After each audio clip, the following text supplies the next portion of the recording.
अभी तक जो हमने पढ़ा था स्पेशल इंटीग्रल्स, उसमें हमने 6 फॉर्मूला पढ़े थे। आपको ध्यान होगा, dx न्यूमरेटर में था, डिनोमिनेटर में 3 रूट वाले थे और 3 बिना रूट, ऐसे ही था। एक खास बात क्या थी कि उनमें किसी में भी न्यूमरेटर में dx के अलावा कुछ नहीं था, ऐसे ही है ना। अब मान लो इन 2 क्वेश्चनों को हम ध्यान से देखें, है ये भी इंटीग्रेशन है, लेकिन यहां डिनोमिनेटर में जो है वो तो है ही, न्यूमरेटर में भी कुछ लिखा हुआ है। और डिनोमिनेटर को लेट करने पर न्यूमरेटर आ रहा है क्या, चेक करके देखें। तो डिनोमिनेटर को अगर मैं t लेट कर लेता हूं तो क्या आएगा, 4x + 6। 4x + 6 ऊपर आ रहा है क्या, 4x + 6 यहां आ गया। यहां भी डिनोमिनेटर में रूट में है टर्म, अगर मैं रूट के अंदर की टर्म को t लूं, ध्यान करना आपको चेक कैसे करना है, ऐसे चेक करना है पहले क्वेश्चन, क्योंकि कुछ क्वेश्चन इस तरह से हो जाएंगे। अगर मैं डिनोमिनेटर के अंदर को t लूं तो क्या आएगा, कोई बच्चा बताएगा, -2x, क्रम से बोलो तुम तो, -2x -4, मान लो ऊपर होता -2x -4, तो कितना आसान हो जाता है, इसको t लेते, ऊपर पूरा dt हो जाता। तो जो 7.2 में आपने पढ़ा है, यहां पर भी अगर ये 4x + 6 ऊपर होता तो ये 7.2 की तरह होता कि नहीं होता, लेकिन ऐसा हो रहा है क्या, नहीं हो रहा ना।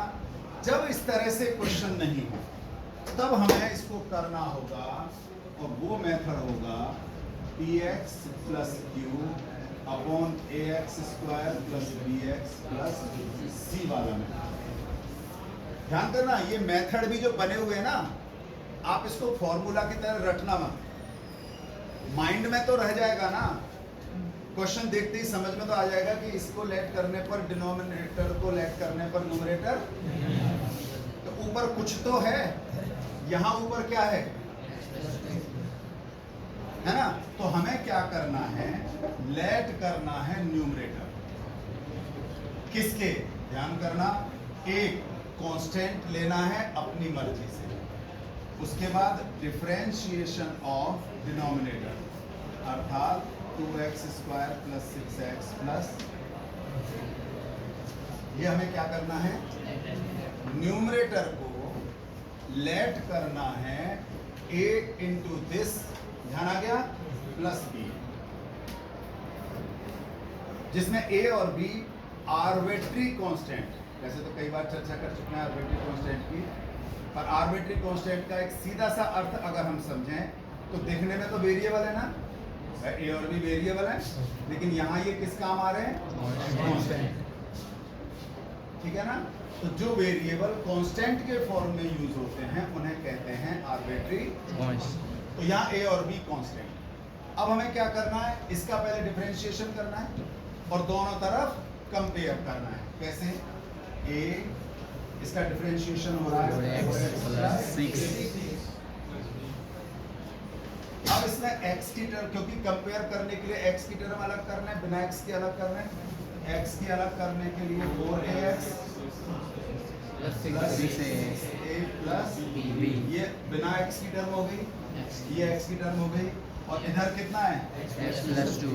अगर मैं कंपेयर करूं तो यहाँ x का कोफिशिएंट 1, यहाँ x का कोफिशिएंट 4a, 4a = आप ये लिख सकते हो by comparing both sides. On comparing, आप ऑन लिखो बाई लिखो, इससे फर्क नहीं पड़ता। 4a = 1, a की वैल्यू क्या आ गई, 1/4. अब a की वैल्यू 1/4 है, ध्यान करना है ना, तो a की जगह तो 1/4 रख दो, यानी 6 × 1/4 प्लस यहाँ कांस्टेंट टर्म कितनी है 2, और मान लो एक होती ही नहीं, 2 भी नहीं होता, तो 0, क्या करते हैं 0, फिलहाल हम कितना लिखेंगे 2, ये 2 × 2 = 4, 2 × 3 = 6, 3/2 हो गया, ये उधर चला जाएगा, तो हमारे पास 1/3, 2 - 3/2 यानी 1/3 1/2, sorry. होना चाहिए। यहाँ तक कोई दिक्कत, ऐसे क्वेश्चनों में एक और काम करना, इंटीग्रेशन को लेट आई इक्वल टू मान लो, लेट। अब ये करने में आपको, सुनने में थोड़ा टाइम लगा होगा, लेकिन आपको करना क्या था, मैं यहाँ और करके दिखाता हूँ कितना ही काम। क्या करना है यहाँ पर, लेट x plus ए, ध्यान करना रूट नहीं लेना, 5 minus 4x minus minus 4x minus x square, plus नहीं ऐसे तो करेंगे, x प्लस 3 इक्वल टू ये कितना होगा, माइनस 2x। ए से 2 होगा, इसको डायरेक्ट कर दो, यहाँ से क्या होगा, माइनस Minus 4, 4a। ए से 2 होगा तो minus 4a plus B, compare करो 1 सर डिफरेंशिएशन नहीं होगा तो माइनस 2a इक्वल टू 1 और minus 4a plus B equal to 3 क्या a और b की वैल्यू मालूम कर सकते हो नहीं? सर डिफरेंशिएशन हो गया हो गया क्या कह रहा है, a इंटू कर तो दिया था, लिखा नहीं, a into D upon D x of, ठीक है, a into D upon D x of this, इसका डिफरेंशिएशन कर दिया, बिल्कुल ठीक हो गया यहाँ तक, पक्का समझ में आ गया। अब बताओ कितनी जल्दी कर लोगे इतना काम, कब करना है, जब डिनोमिनेटर को लेट करने पर न्यूमरेटर नहीं आए। अगर आ रहा है तब तो सबसे आसान है, फिर काय को करेंगे, फिर टाइम वेस्ट करेंगे क्या अपना। नो सर अब हमने जो a और b की वैल्यू आई है वो यहाँ रखनी है ना, लेकिन ध्यान क्या रखना है इसके, ये सिर्फ x प्लस 2 के इक्वल है, डिनोमिनेटर तो एज इट इज है ना, i equal to x plus 2 की जगह ये लिखना है ना। अब ये ध्यान करो, मुझे ये पूरा लिखना है, ये दो टर्म हो गई, दो टर्म हो गई ना, a तो कांस्टेंट है, a की वैल्यू कितनी है, तो मुझे बजाय अंदर लिखने के मैं इसको बाहर डाल दूं। अब ध्यान करो, मैं x प्लस 2 की जगह ये लिखने वाला हूँ, स्टेप बचाने के लिए, बजाय इसके कि मैं पहले इस पूरे को यहाँ लिखूं फिर इस पूरे को यहाँ लिखूं, मैं इसको सेपरेट कर दूंगा। कैसे, इसके अपॉन डिनोमिनेटर, इसके नहीं इसके, इसको यूज करेंगे क्योंकि डिफरेंशिएशन हो चुका है ना, इस वाले को यूज करेंगे, इसको नहीं करना। a into this upon this plus b constant है अपॉन दिस, यानी a आपका 1/4 आया और यहाँ न्यूमरेटर है 4x प्लस अपॉन में 2x स्क्वायर प्लस बोलो यहाँ तक समझ में आया कि नहीं, प्लस ये अलग हो गया। अब क्या बच रहा है, b कितना आया, 1/2 तो फिर से 1/2 इंटीग्रेशन, फिर dx ही बचेगा क्योंकि और कुछ है ही नहीं ऊपर, upon 2x square plus 6x plus, यहाँ तक कुछ समझ में नहीं आया हो तो बोलो, फिर से देख लो, a और b की वैल्यू निकाल ली। इस वाले स्टेप से पहले वाले स्टेप के अपॉन डिनोमिनेटर, फर्क कितना है, जो a था उसकी वैल्यू मैंने बाहर पटक दी जिससे कि अपना टेंशन ही ना रहे, प्लस b था, a भी कांस्टेंट था, इसको बाहर पटक दिया,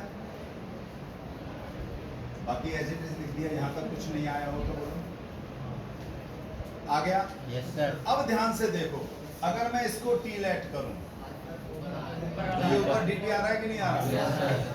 इसका आंसर क्या आएगा, इसका इंटीग्रेशन क्या होगा, कोई बच्चा है जो डायरेक्ट बता सके, log t 1/t dt का, लेकिन यहाँ तो t नहीं है, आपने log t क्यों बोला, तो log 2x square plus 6x plus, यानी इसका इंटीग्रेशन हम डायरेक्ट लिख सकते हैं log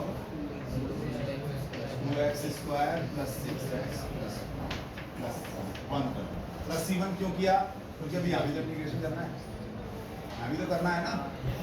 अब क्या इसका डायरेक्ट कर सकते हैं क्या, ध्यान करो जो हमने पिछली क्लास में पढ़ा था ये उसी जैसा हो गया कि नहीं हो गया। पहले 2 को बाहर निकालेंगे, कंप्लीटिंग ऑफ स्क्वायर बनाएंगे, और कंप्लीटिंग ऑफ स्क्वायर बनने के बाद ये एक्स स्क्वायर प्लस ए स्क्वायर होगा या एक्स स्क्वायर माइनस वो वाला लग जाएगा इसमें, उस तरह से करके, है ना, जब उसका आ जाए फिर i इक्वल टू में लिख देंगे, तब तक हम इसमें हमने रख दिया प्लस हाफ i1। ध्यान करो, इसको तो पूरा किया था मैंने, हाफ को भी पहले ही छोड़ दिया, क्या लिख दिया है प्लस i। अब i1 का मतलब ये पूरा हुआ, इसको अलग से कर लो, अलग से करने के बाद फिर से इसको उतारना, i इक्वल टू चल रहा है ना, ये पूरा एज इट इज आएगा, i1 का जो इंटीग्रेशन आएगा वो आ जाएगा, और c1 प्लस c2 को हटा करके फिर हम कॉमन C एक बार और समझ लो।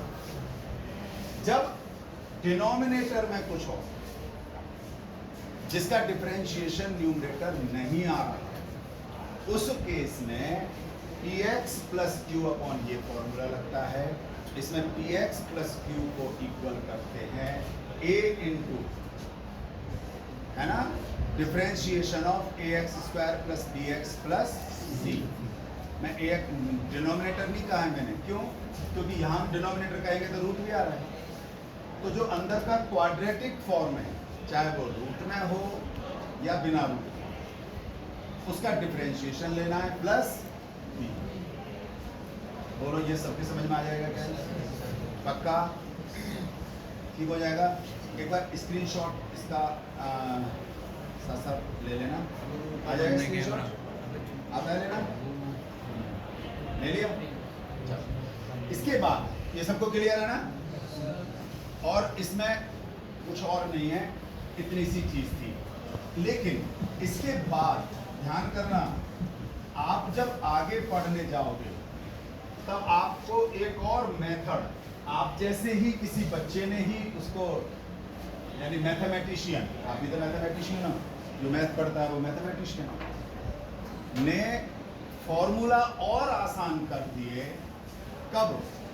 जब न्यूमरेटर में टर्म्स हो और डिनोमिनेटर में भी टर्म, है ना। इसमें हमें दो बातों का खास ध्यान रखना है। अब वो दो बातें कौन सी हैं वो समझ लो, बहुत अच्छी, जो आप सबको ध्यान में रहनी चाहिए। अगर आप लोगों ने वो ध्यान में रखी तो आपको कभी भी कोई भी गलती नहीं होगी। जिसमें सबसे पहले अगर हम देखें तो मैं एक क्वेश्चन लिख रहा हूं, x square plus 1 upon x square minus 5x plus 6। इस क्वेश्चन में कुछ खास बात दिखाई दे रही है क्या किसी? अभी तक, अब ये तीसरा टाइप समझ सकते हो आप। इसमें विशेषता क्या है? अभी तो गनीमत है ऊपर एक्स स्क्वायर ही है, हो सकता है एक्स क्यूब हो जाए, हो सकता है एक्स की पावर 4 हो, ऐसा भी हो सकता है कि यहाँ तो एक्स स्क्वायर प्लस 1 है और नीचे हो केवल 5x प्लस 6। यानी न्यूमरेटर की डिग्री डिनोमिनेटर की या तो इक्वल हो या उससे ज्यादा, तब इंटीग्रेशन नहीं होगा। स्टार लगा करके लिख लेना, तो क्या लिखोगे? Degree of numerator less than, है ना, डिग्री ऑफ डिनोमिनेटर। न्यूमरेटर की डिग्री डिनोमिनेटर की डिग्री से हमेशा कम होनी चाहिए। बराबर, मैंने इक्वल तो नहीं लगाया ना, लेकिन यहाँ तो ये इक्वल है, आप कर ही नहीं सकते इसका इंटीग्रेशन। तो बोले जी कर नहीं सकते तो देते क्यों हैं ऐसा कुछ? वो इसलिए देते हैं कि वो ये चेक करने के लिए आप कितना माइंड एक्स्ट्रा लगा। आप एक्चुअल मैथ पढ़ रहे हो या केवल इंटीग्रेशन पढ़ रहे हो, क्वेश्चन कर रहे हो। जो बच्चे केवल क्वेश्चन करते हैं वो टेंशन ना आए, और जो एक्चुअल में मैथ पढ़ते हैं, जिन्होंने बचपन में मैथ्स पढ़ी हुई है, वो रिलेट कर जाते हैं। कैसे? कि अगर मान लो हमारे पास हो 5/3, हम कहेंगे जी ये लो जी, ये तो प्रॉपर फ्रैक्शन नहीं है। है क्या प्रॉपर फ्रैक्शन? क्यों नहीं है? क्योंकि न्यूमरेटर इज ग्रेटर देन, अब जो होगा ही नहीं जी, गलत हो गया। अरे गलत क्या होगा? एक मैथमेटिशियन बोला डिवाइड कर दो ना, 3 × 3, कितना रिमाइंडर बचा? अरे 5 में 3 का भाग दे लो, 3 एकम, एक बार पूरा पूरा भाग चला गया, रिमाइंडर कितना बचा हुआ 2/3। ऐसा इसको लिख सकते हैं, नहीं लिख सकते? बस जो तुमने बचपन में पढ़ा है उसी को रिलेट यहाँ कर। कैसे? डिवाइड कर। कैसे? न्यूमरेटर को डिनोमिनेटर से डिवाइड करो, तो चूंकि यहाँ भी x स्क्वायर है, ये x स्क्वायर है, तो 1 टाइम्स डिवाइड हो जाएगा। तो 1 प्लस करके जो भी रिमाइंडर आएगा वो रिमाइंडर आपका न्यूमरेटर हो जाएगा, डिनोमिनेटर ये रहेगा। कुछ समझ में आया? तो ये ध्यान में और रखना है कि हमें ऐसा कोई क्वेश्चन आ जाता है तो हमें कभी भी जल्दबाजी नहीं करना। न्यूमरेटर की डिग्री हमेशा कम होगी डिनोमिनेटर की। किसमें? इंटीग्रेशन। हाँ, कहीं हर जगह ही पहुंच जाओ।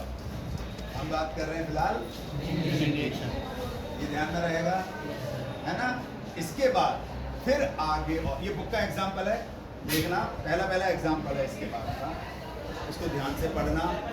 इसके बाद फिर और आगे आएंगे कि इन क्वेश्चनों को और आसानी से कैसे कर सकते हैं, और उसके लिए टॉपिक आता है पार्शियल फ्रैक्शन मेथड।